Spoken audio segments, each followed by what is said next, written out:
tvrdé ako olova.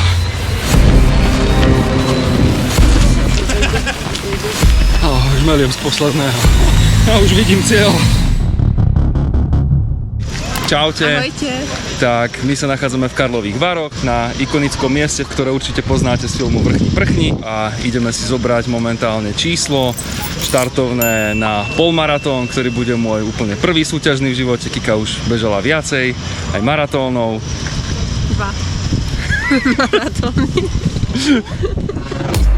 Příroda to je chrám.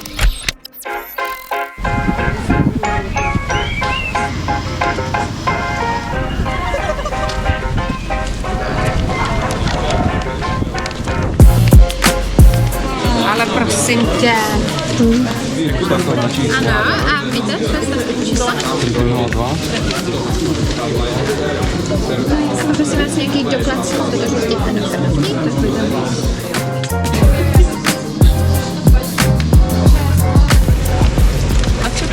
Nie, nič nechcem. Jaj, no tak sa poďme takto na schodoch odfotiť. No tak čísla máme. Už iba odbehnúť. V Karlových Vároch sa beží iba polmaratón.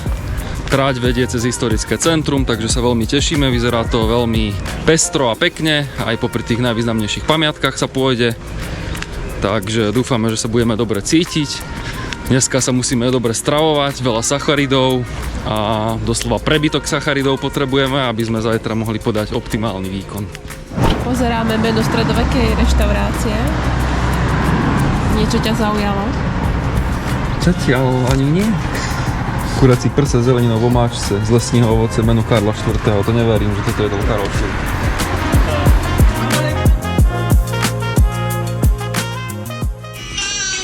Tak je tu deň D, pripravujeme a vyberáme tenisky. No a ja som si práve všimol, že mám deravú celú tenisku. Takže dúfam, že sa to podarí nejako odbehnúť. Normálne tam napchám celé 2 prsty.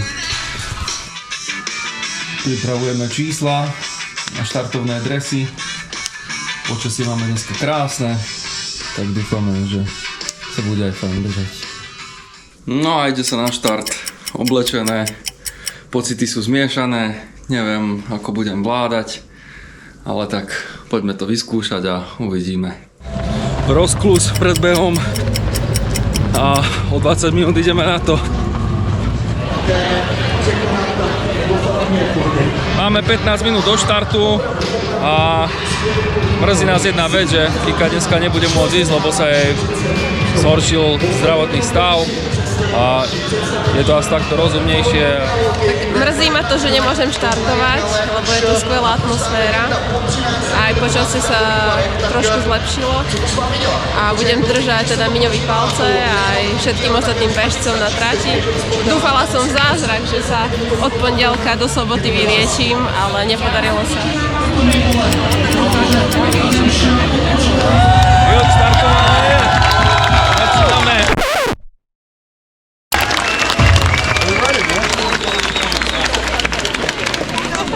A stojíme. 3 hours later.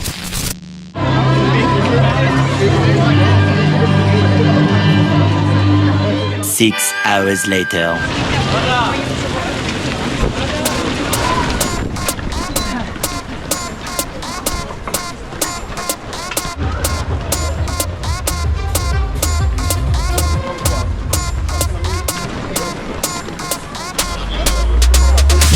Grand Hotel Pup.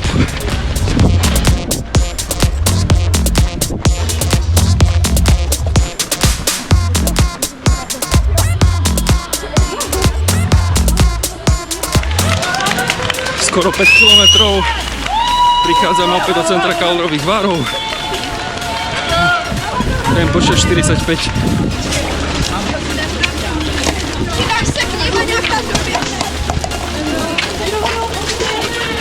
Ahojte. 5 kilometrov za nami. Bežíme centrom Varov, super atmosféra.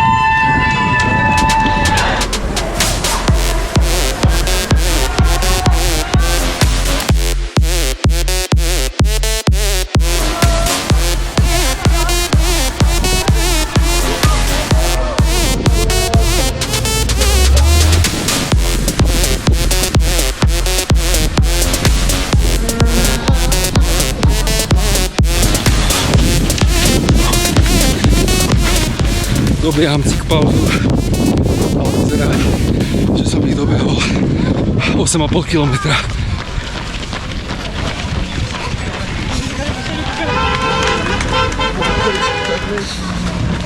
Doběhli jsme na rinku s podmínkou.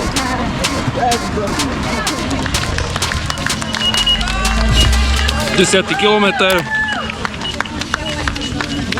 Občerstvovačka. Držím sa stále 2:30 a uvidím, ako to pôjde ďalej. Polovica skoro za nami. Super atmosféra tu je. Ľudia sa povzbudzujú, dobre sa beží. No, zatiaľ držia. A držte palce. Ahojte, rockery! Kto vie, čo by na to povedal Maťo Ďurinda? Poviem jedno. Rok je veľký. 11.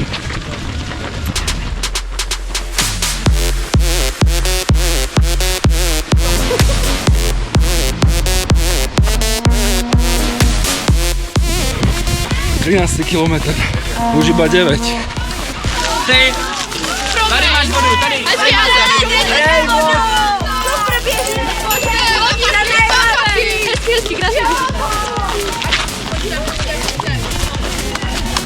Donťák?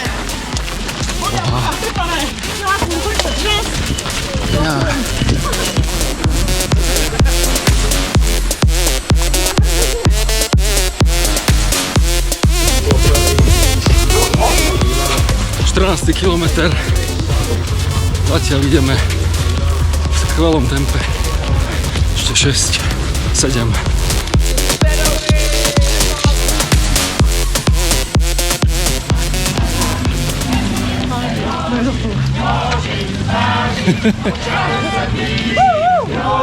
Jo!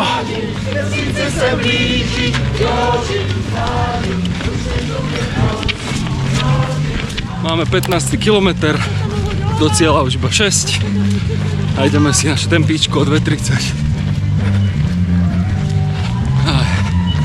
Parádny polmaratón. Krásne mesto,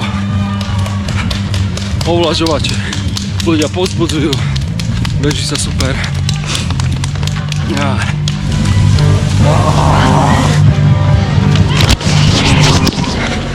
Bežíme posledný kopček. Už sa pôjde iba z kopca.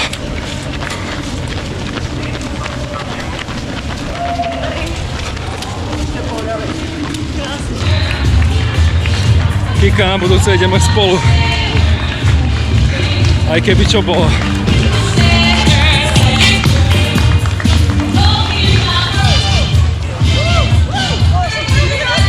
Šestnáctý kilometr.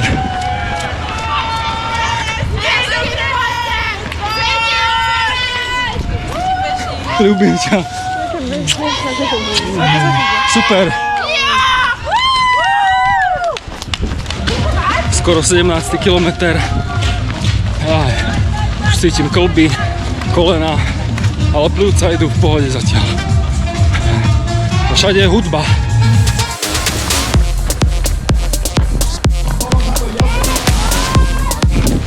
Sedemnáct. 18. kilometr. 19. kilometr.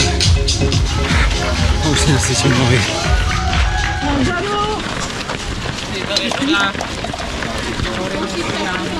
Posledná voda. Jonťák!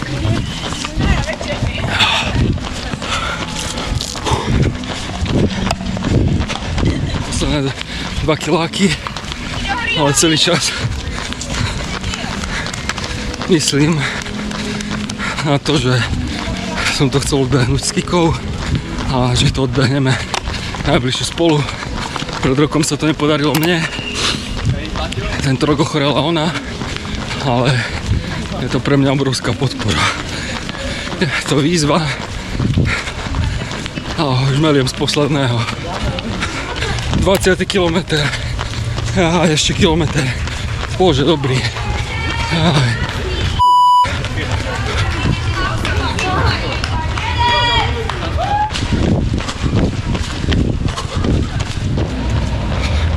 Mám dosť. Kokos. Nohy tvrdé ako olova. Aj bože.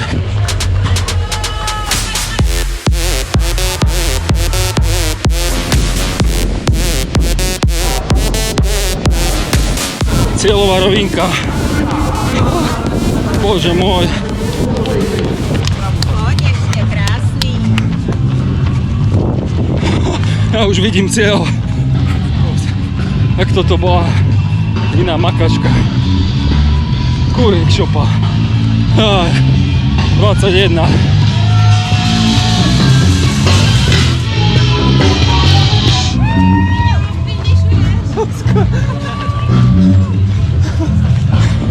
Finish. Aj bože.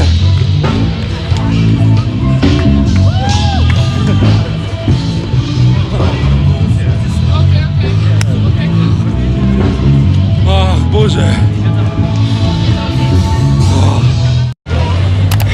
2:32. Gratulujem.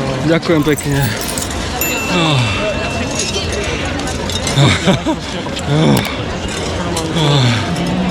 Aj bože.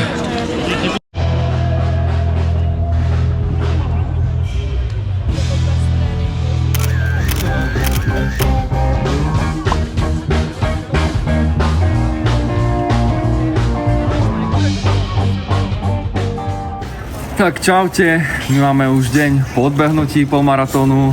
Dojmy sú super, čo sa týka organizácie a celého behu. Naozaj nádherné mesto, pekne zorganizované, všade na tráti hudba, občerstvovačky, dobrá atmosféra. Mne sa veľmi páčilo aj to, že tým, že to bol môj prvý polmaratón, tak som bežal priamo za tými nosičkami časov, alebo ako to nazvať. A to hodnotím kladne a pozitívne. A som rozbitý trošku, bolia ma kolena, kĺby bedrové prestali bolieť, no a verím teda, že sa sem ešte niekedy v budúcnosti vrátime a odbehneme to aj spolu v páre, tak ako sme plánovali. Ak ste to pozerali až sem, tak vám dávame bonusový tip na výlet. Je to mestečko Loket, nedaleko Karlových Varov, s krásnym stredovekým historickým hradom, obkolesené riekou, takže určite to stojí za to. Orlanda Blooma sme videli aj tam, ale tentokrát sme ho nenatočili. Čaute.